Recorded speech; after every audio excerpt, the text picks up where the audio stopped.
کیا رمضان میں یا روزے کی حالت میں شادی اور نکاح ہو سکتا ہے؟ بالکل ہو سکتا ہے، لیکن اس کے بعد کھانے پینے والا معاملہ افطار کے بعد ہوگا. اور عموماً رمضان میں اس طرح کے جو فنکشن ہے وہ رات کے وقت میں ہوتے ہیں، ضرور کریں.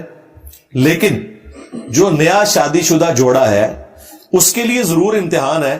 اگر رمضان میں آپ رخصتی کروا دیتے ہیں تو عین ممکن ہے کہ وہ ان کے لیے روزوں میں ایک آزمائش شروع ہو جائے. بہتر یہ ہے کہ نکاح تک تو ضرور رکھیں، باقی جو رخصتی والا معاملہ ہے وہ رمضان کے بعد ہی کریں. السلام علیکم ورحمۃ اللہ وبرکاتہ. اللہ سے دعا کرتے ہیں کہ آپ لوگ خیریت سے ہوں گے. جو رمضان المبارک کا مہینہ ہے اس سمے جو نکاح کا معاملہ یا رخصتی کا معاملہ ہوتا ہے تو اس سے ریلیٹڈ کچھ باتیں بتایا گیا ہے. یہ میں شرعی مسئلہ آپ کو نہیں بتا رہا، میں مشورتاً کہہ رہا ہوں. شریعت میں کوئی پابندی نہیں، رمضان میں رخصتی ہو سکتی ہے. اگر میاں بیوی اللہ کی حدوں کا خیال رکھ سکتے ہیں تو کوئی